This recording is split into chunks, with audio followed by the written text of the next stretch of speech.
mais uma edição da ESEC TV, um espaço da Escola Superior de Educação de Coimbra que apresenta um pouco da vida cultural da cidade e da escola.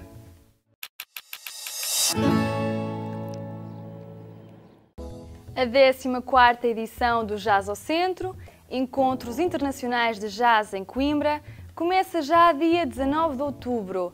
José Miguel Pereira, presidente do Jazz ao Centro Clube, recebeu-nos na Casa do Jazz, o Salão Brasil, para apresentar a programação desta edição, que celebra e promove pontes entre espaços, públicos e experiências musicais inéditas.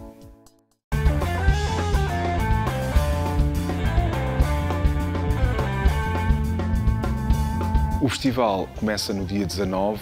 O dia 19 é um dia bastante especial porque marca o 4º aniversário do Salão Brasil e é um dia duplamente especial porque também marca o lançamento de um disco pela editora do Jazz ao Centro Clube, pela Jaque Records, que foi feito em parceria com a Associação Sons da Lusofonia, e esse disco vai ser apresentado em primeira mão no dia 19 de outubro, aqui no Salão Brasil, pelas 22h30. O Convento de São Francisco é efetivamente um espaço privilegiado e é um novo espaço na cidade, e nós não quisemos deixar de fazer com que o Jazz ao Centro marcasse presença nesse novo espaço. O primeiro desses concertos é às 19 da tarde, na Igreja do Convento de São Francisco. 4 músicos de diferentes gerações. O Hugo Antunes é contrabaixista português e os músicos que ele convidou são Agustín Fernandes, pianista espanhol, o John Butcher, que é um saxofonista britânico, e também o Roger Turner, percussionista, também ele inglês. Depois, o grande auditório do Convento de São Francisco recebe um dos concertos maiores do festival. É um concerto em que o Sandro Norton, guitarrista e compositor português, convida 2 músicos grandes do panorama mundial, uma mais próxima de nós, a Maria João, cantora, e outro, o Gary Burton, um vibrafonista. Trata-se de um concerto absolutamente imperdível. Na sexta-feira, dia 21, temos 2 concertos. O trio de Mette Henriette, 3 noruegueses, liderados por esta saxofonista, esta jovem saxofonista, vem acompanhada pelo John Lindvall, pianista, e a Catherine Schott é violoncelista. E aqui no Salão Brasil vamos ter uma orquestra brasileira chamada Orquestra Nomade. São 11 músicos em palco.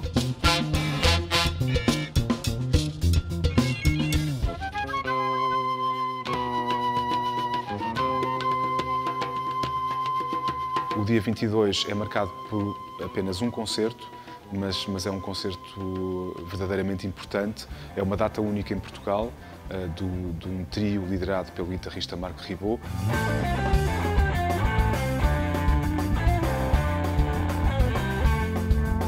O convite que o Jazz ao Centro gostaria de vos fazer é, de facto, que compareçam nestes concertos. Vai haver várias oportunidades de assistirem ao melhor do que é praticado dentro deste género musical a nível mundial. Toda a informação relativa ao festival pode ser consultada na página de Facebook do Jazz ao Centro Clube. Venham fazer-nos companhia.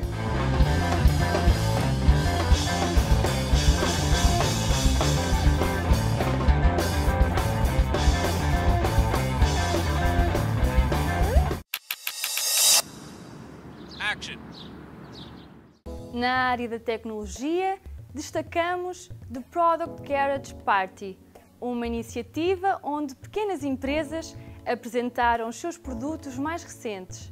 A festa aconteceu no espaço da Garagem de Santa Cruz, em Coimbra, e foi possível experimentar os produtos disponíveis, bem como conhecer os seus criadores. E porque a festa não foi só sobre trabalho, também houve espaço para o divertimento e algumas surpresas para os visitantes.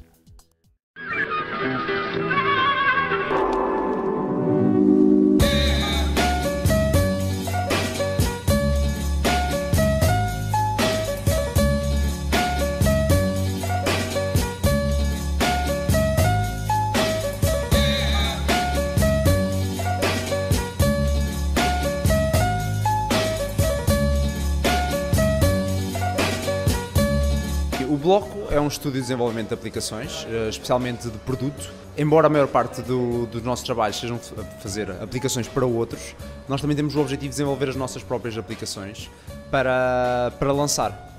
E também à nossa volta temos outras empresas que têm exatamente esses objetivos, ou seja, de estarem a trabalhar também em serviços, mas tentarem no tempo que sobra, ou investir um bocadinho do tempo e dinheiro deles, para lançar os próprios produtos para o mercado.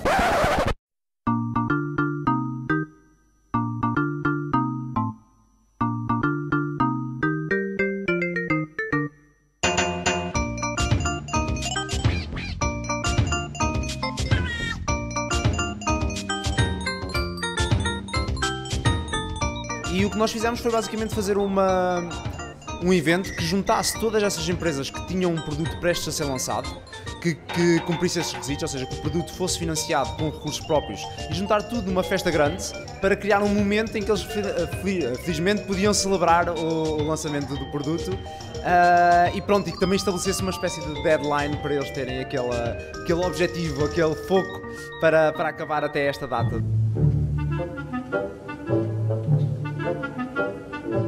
Esta aplicação foi proposta por um parceiro nosso, que é médico, e que precisam de, quando alguém lhes liga, ou quando eles ligam a uma pessoa também, consultar durante a própria chamada, consultar detalhes sobre os seus contactos, em que podem adicionar, por exemplo, campos personalizados, eventos, e durante a própria chamada eles conseguem consultar todos esses dados e, por exemplo, perceber se uma pessoa está a ter um problema qualquer com uma medicação que está a tomar, conseguir ver detalhes e notas que têm associado a essas pessoas, tudo durante uma chamada que está a ter, neste caso, um médico, por exemplo, com um paciente. A Shelf é uma web application onde as organizações de pequena e média dimensão podem organizar os livros que provavelmente já têm numa estante neste momento no escritório, mas também partilha de conhecimento, ou seja, nós podemos, quando entregamos um livro, dar um rating a esse mesmo livro, escrever uma review para que os nossos colegas saibam mais sobre aquele livro sem ter que o ler e até serem motivados a ler o livro por alguma review que um colega deu.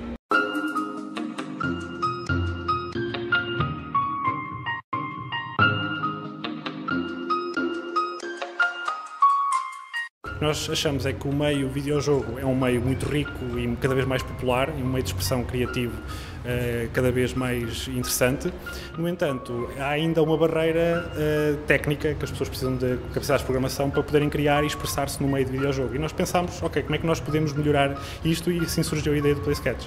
Então o que nós propomos é que as pessoas imaginem e criem o seu videojogo desenhando-o no papel, depois usam a nossa aplicação móvel, tiram uma foto do seu desenho, a nossa aplicação analisa a imagem, depois podemos configurar o nosso jogo e em segundos temos o nosso jogo pronto a jogar e pronto a jogar com os nossos amigos, os nossos colegas.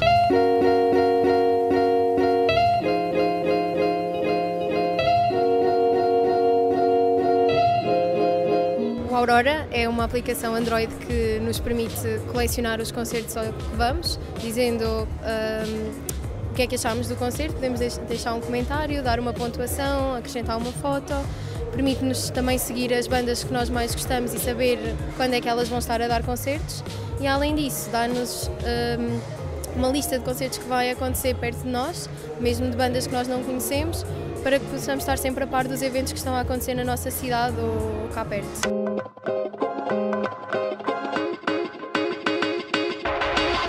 Nós internamente tínhamos a necessidade de criar uma ferramenta que nos permitisse encriptar a informação que passamos para os nossos clientes, que muitas das vezes não são programadores, então nós criámos uma ferramenta simples, que é toda feita no browser, que permite enviar informação para o cliente de forma encriptada e segura.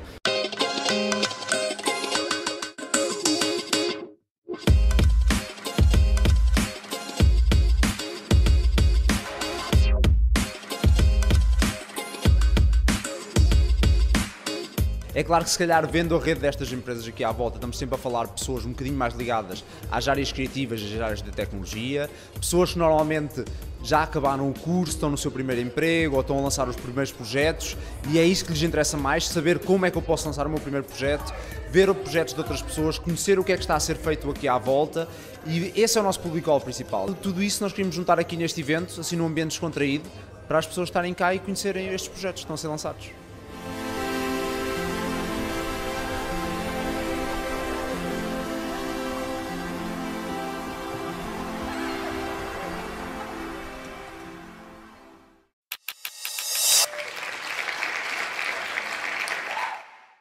No Museu Nacional Machado Castro, destacamos a exposição Desenhar o Tempo, o teste do desenho do relógio. É considerado um dos testes cognitivos mais populares na detecção e acompanhamento na doença de Alzheimer.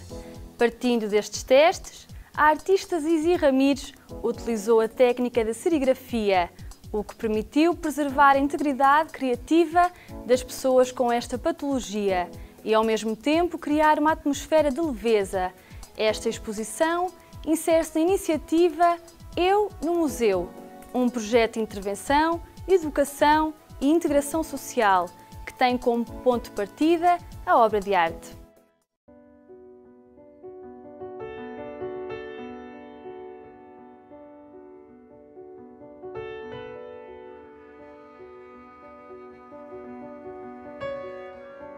A ideia surgiu entre o Museu e a Associação de Alzheimer, o núcleo do Centro da Associação de Alzheimer. Todos os dias temos experiências gráficas, não é? Ainda hoje eu vi um relógio que seria muito bonito aqui. Um relógio sem a parte redonda, só com os ponteiros. É muito raro, porque a gente está a essa ordem, não é? Desenho um círculo, coloco os números todos e o relógio indica, nós não dizemos a ponta, para não dar a pista dos ponteiros. A dificuldade em indicar 11 e 10. E habitualmente no R-Stimulus-Bound as pessoas indicam 11 menos 10. Há dificuldade de discernimento entre o quadrante direito e o quadrante esquerdo. A escolha desta hora, 11 e 10, tem a ver com isso, exatamente. É um sinal precoce de doença de Alzheimer.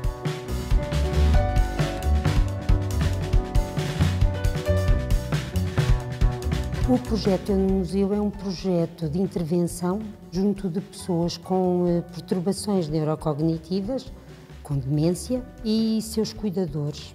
Iniciou-se em 2011 por iniciativa exatamente de uma cuidadora formal que cuida como trabalho, como emprego da pessoa com perturbação neurocognitiva e de uma cuidadora informal, de uma familiar de uma pessoa com demência. Propuseram fazermos um projeto de inclusão que tivesse a ver, sobretudo, com a estimulação cognitiva através da obra de arte, junto de pessoas com demência, a partir de um projeto que já existia desde 2007 em Nova Iorque, no Museu de Arte Moderna, no MoMA. O projeto que se passou a chamar Eu no Museu, porque sou eu que venho, é a pessoa com demência que vem ao museu, mas que se revê nele.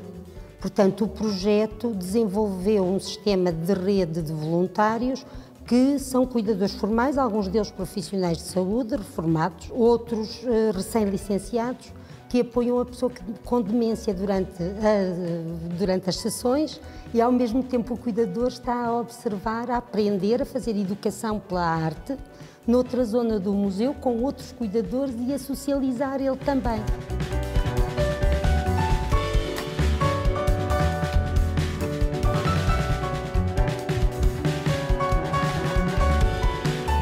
Eu acho que é a inclusão social, permitir aos doentes de Alzheimer e aos seus cuidadores ter uma atividade social, cultural, ainda melhor, porque eles muitas vezes estão arredados da sociedade pelas dificuldades de lidar com a doença e com outras pessoas.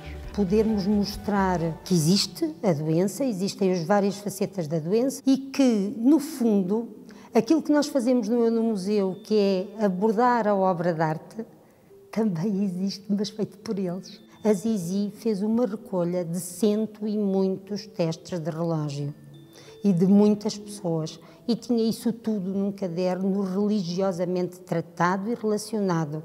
Portanto, o que estão aqui a ver é um produto final que ela diz que é o trabalho de cada um.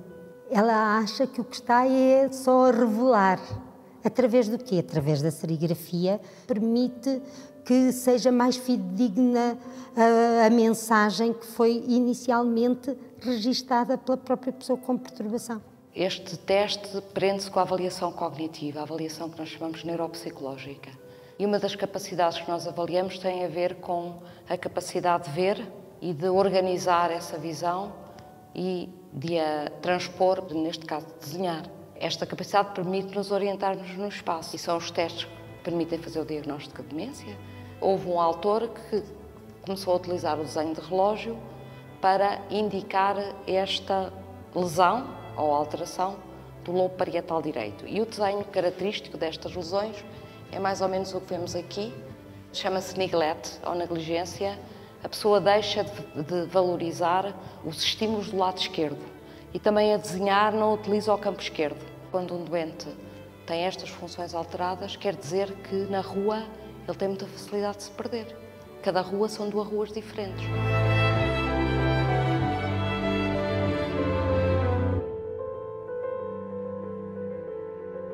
A exposição é por si também a sensibilização para a arte e para a demência e para o que a demência pode ainda mostrar de criatividade. O programa do museu é à segunda-feira, a minha consulta é à segunda-feira. E nós já sabemos que há 3 ou 4 pessoas que estão no programa do museu que têm consulta de manhã e que nós temos que os observar muito rapidamente para eles não faltarem ao programa, porque eu acho que senão eles faltam à consulta. No olhar de menina ficou o relógio da casa da avó. Era um relógio alto, elegante, bem preso ao chão. Tinha um pêndulo brilhante, sempre em oscilação, medindo um tempo direito, sem qualquer nó. Bem lá no alto, no mostrador dourado, 2 lindos ponteiros iam namorando as horas de um círculo muito organizado e com um suave tic-tac as iam encantando.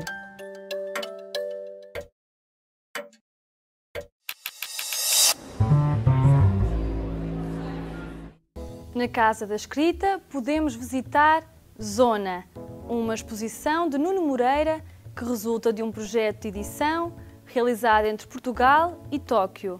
O projeto livro encerra um conjunto de medos e sonhos provenientes de um universo interior, difícil de passar em imagens.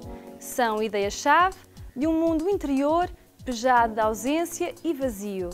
Com base numa performance, o autor representou ambientes e ideias que vão além do olhar, tentando responder à pergunta: como se fotografa o pensamento?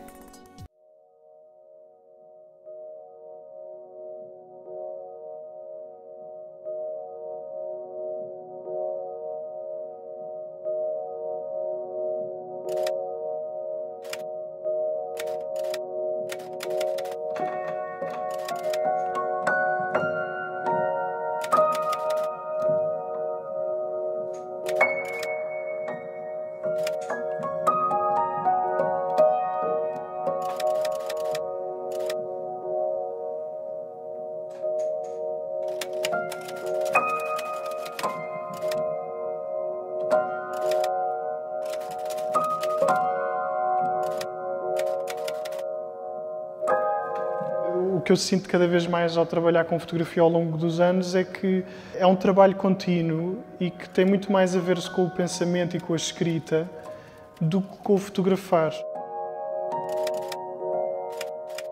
O meu lugar encolhe perante as minhas dúvidas. As leis da física não se compadecem com os meus desejos. Assim, o meu lugar, eu, encolhe perante as minhas dúvidas, eu. Posso estar aqui. As palavras dão-me corpo, moldam-me na sombra e ao mesmo tempo estou lá atrás. Sou apenas silêncio e aproveito a luz, recebo-a no rosto. Fotografar eu sinto que é um culminar de uma fase, mas é a fase mais curta, porque habitualmente o que leva mais tempo é realmente a conceptualização do trabalho. É eu tentar amadurecer essa ideia até um ponto em que eu sinta que está madura e não só, é que seja também perceptível, universal e simples para que possa chegar a todas as pessoas, ou que pelo menos consigam-se olhar para as imagens e através delas ser transportado para algum lado, mas que esse lado seja de cada pessoa, do observador, que não seja o meu.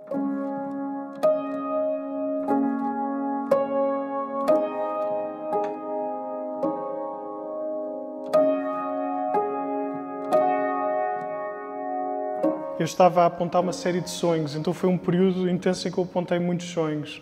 E então, quando eu comecei a escrever o que queria fotografar para o próximo trabalho, percebi que tinha a ver com que tinham que ser fotografias encenadas porque tinham a ver só com uma personagem, e essa personagem iria passar por diferentes fases.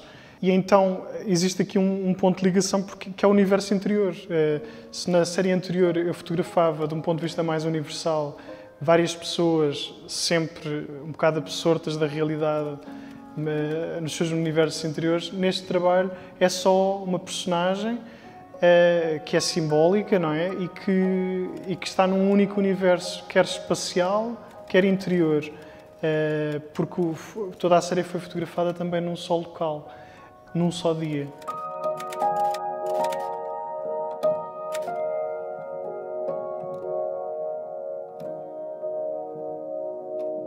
Os textos aqui no Zona foram escritos pelo José Luís Peixoto, baseados no universo das imagens, mas a ideia inicial que foi discutida entre nós foi que ele tinha livre-arbítrio para escrever o que quisesse e que a ideia era o texto correr paralelamente às imagens.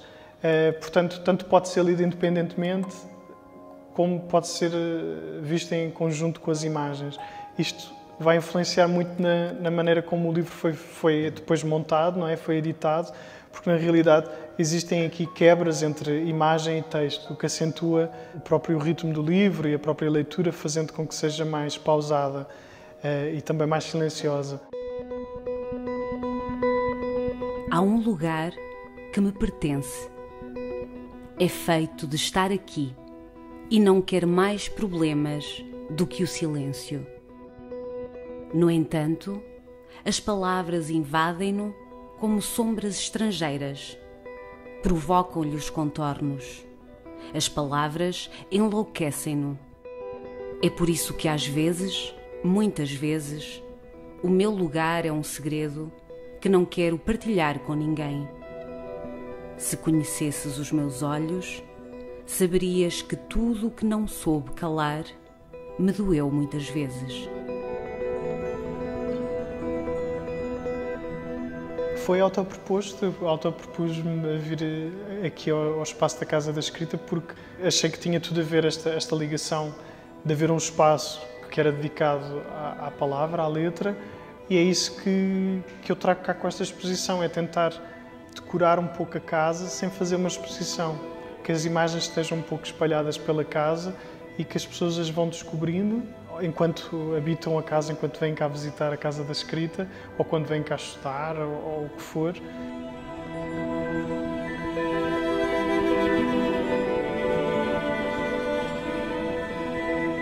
O vazio já é algo. Quanto mais se deixa uma história inacabada, ou com quanto mais o que se deixa fora do enquadramento, na maioria das vezes nós preenchemos com o nosso próprio pensamento. Ou nós criamos o resto da história, não é? E como nós vivemos cada vez mais um tipo de vida tão ocupada, tão ensurdecedora, eu sinto uma necessidade gigante de ter muito mais vazio, de ter muito mais silêncio, de ter muito mais pausa. Se eu puder estar dentro de uma galeria e ter, por exemplo, a galeria quase toda vazia, uma fotografiazinha 3 por 3 centímetros, essa ideia agrada-me imenso, da pessoa ter que percorrer um espaço branco e ter que se aproximar o suficiente para ver o que é que está lá numa imagem minúscula.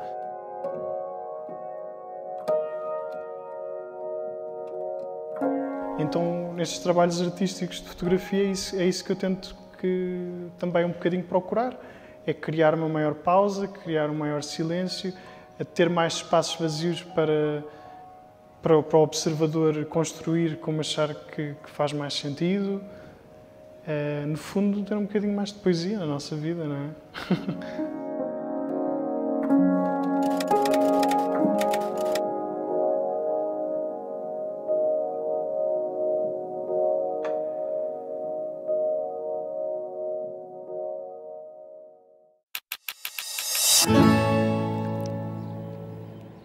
Hoje ficamos por aqui. Marcamos encontro já na próxima edição e lembramos que podem acompanhar o nosso trabalho online através dos diversos canais que disponibilizamos. Obrigada pela vossa companhia.